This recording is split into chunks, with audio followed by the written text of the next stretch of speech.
Hi and welcome everyone. Today I will read you Ari's short story A Fair Trade. A story in which Ari walks through a market in search of answers to her origin. So sit back, relax and enjoy.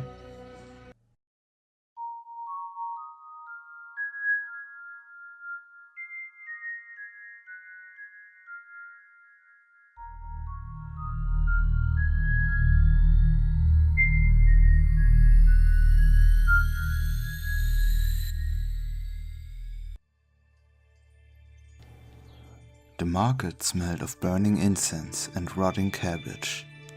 Ari wrapped her cloak around her 9 tails and fiddled with her twin sunstone tokens to distract herself from the stench, holding them between her fingers and snapping them together. Each one had the shape of a blazing flame, but they were carved in such a way that their sharper edges fit together, forming a perfectly smooth orb. She carried the golden stones since before she could remember, though she had no knowledge of their origin. Though Ari was in a new environment, she was comforted by the latent magic buzzing all around her. She passed a stand with dozens of woven baskets filled to the brim with polished rocks, shells etched with legends from a seafaring tribe, gambling dice carved from bones, and other curious items. Nothing matched the style of Ari's sculpted tokens. "Care for a gem to match the blue of the skies?" asked the grey-bearded merchant. "For you, I trade a cerulean bauble for the cost of a single cry-raven feather, or perhaps the seed of a jubji tree. I'm flexible." Ari smiled at him, but shook her head and continued through the market, sunstones in hand. She passed a stand covered in spiky orange vegetables, a child selling fruit that shifted color with the weather, and at least 3 peddlers swinging tins of incense, each of whom claimed to have discovered the deepest form of meditation. "Fortunes, come get your fortunes told," called a young woman with lavender eyes and a soft jawline. "Find out who you'll fall in love with, or how to avoid unlucky situations with a pinch of a burdock root. Or if you'd prefer your future left to the gods, I'll answer a question about your past, though I do recommend finding out whether or not you are at risk of death by poisoning." A tall Vastaya with feline ears was about to take a bite of a spiced pastry. He froze and stared at the fortune teller in alarm. "The answer is no, by the way. Yours for free," she said, curtsying at him before turning to Ari. "Now, you look like you've had a dark and mysterious past, or at least some tales worth sharing. Any burning questions for me, lady?" Beneath heavy layers of incense, Ari paused at the scent of wet fur and spiced leather lingering at the woman's neck. "Thank you, but no," she replied. "I'm still looking around." "You won't find any more Imelo tokens in this market, I'm afraid," the woman said, nodding to Ari's sunstones. "Like the ones you have." The back of Ari's neck prickled, and she drew closer to the woman. She would not let her excitement get the better of her. "Do you recognize these? Where do they come from?" The woman eyed Ari. "I think they are Imelos, anyway," she said. "Never seen a pair in person. He only carved a small number in his time, and many of his sets were separated in the war. Dead rare, those." Ari leaned closer with each word. "I'm hearing, by the way," the woman said. "Do you know where I might find this craftsman?" Ari asked. Hirin laughed. No idea. But if you come in, I tell you what I know.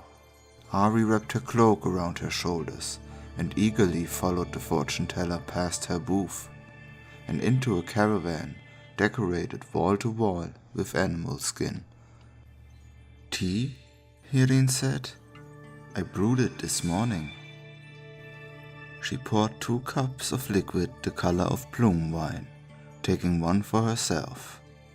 The tea tasted of bitter oak bark, masked by a cloying dollop of honey. Hirin held out a hand for the stones, but Ahri kept them close. I'm getting the sense that these are special to you, she said with a wry smile. Don't worry, I have no interest in peddling stolen sunstones. Bad for a girl's reputation. Can you tell me where they are from? Asked Ahri, handing them over gingerly. Hirin held them up to the light. These are beautiful, she said. I don't know how they fit together so perfectly. I've not seen the like.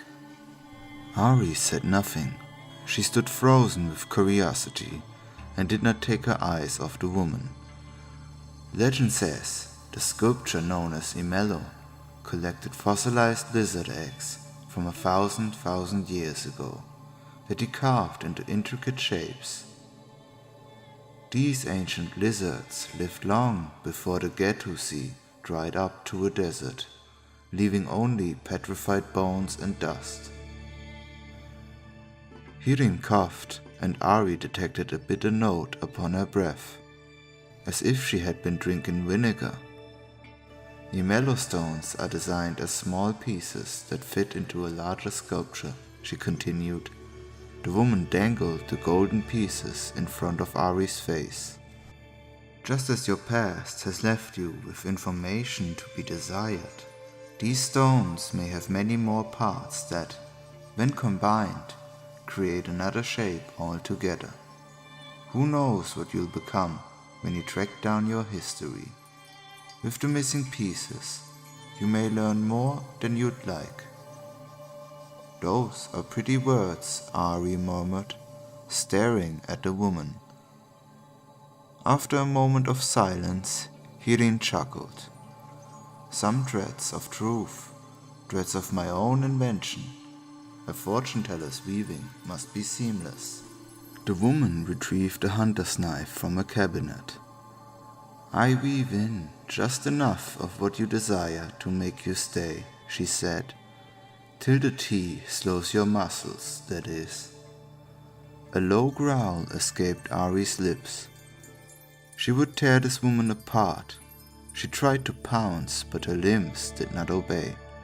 She was rooted in place. Oh, there is no need for that, lady. I only need a single tail. Useful for a variety of potions, you see. And extremely valuable, or so I think. Never seen a Vastaya with foxtails before. The tea freezes any pain, along with your mobility. Hirin wrapped a bandage around one of Ahri's tails. Ahri tried to resist, but she still could not move. You'll wake up tomorrow, good as new, said the woman. Well, with one less tail. Do you really use all 9? Ahri shut her eyes and reached out to the reservoirs of magic around her. The environment had plenty ripe for the taking, but she was too weakened by the tea to draw them to her. Instead, she reached out into Hirin's mind, which was far more malleable, and pushed. Ahri opened her eyes and stared hard into Hirin's. They deepened from lavender to violet. Hirin, she said, come closer. I would look into the face of the one who tricked me. Of course, lady, Hirin replied, transfixed. The woman's voice sounded hollow, as though it came from the bottom of a well. She leaned in until her face was only inches away. Ahri inhaled, drawing essences of the woman's life from her breath. Hirin was a young girl hiding, hungry and afraid. Beneath a market stall, two men argued above, looking for her. She had nothing but empty coffers to show for her day's work. Ahri continued to drain Hirin's life, sampling memories of raw emotion. They felt rich in Ahri's mouth, and she realized each unique flavor of emotion. Hirin told the fortune of a witch doctor shrouded in veils. Receiving a copper for her troubles, she used the coin to buy a piece of bread, which she devoured in seconds. In a seedy tavern, a raucous group played cards. A man with eyebrows resembling butterfly wings gambled a golden Ymello stone, while Hirin watched from the shadows. Hirin tracked Ahri as she walked through the market. One of her foxtails peeked from beneath her cloak. She drew the Vastaya into her caravan. Enough! Ahri stopped, her head spinning with renewed vigor. With each memory she stole from Hirin, she felt energy rush back into her weakened muscles, cleansing them of the poison. Strengthened once more, she slowly shook her limbs awake and flexed her tails with a shiver. They tingled with pinpricks. Hirin stood wide-eyed and dazed, still very much alive. It was she that would wake tomorrow, good as new, less a few memories that she would not miss. With knowledge of the woman's life, Ahri's rage had faded. She brushed her hand against the fortune-teller's cheek, then wrapped her cloak tightly around her shoulders and stepped out into the sunlit market. Hirin would not remember her or their encounter, but Ahri had left a trade with a name to hunt, Ymello, and the image of the man with soft-winged eyebrows was burned into her mind. Alright, that's it.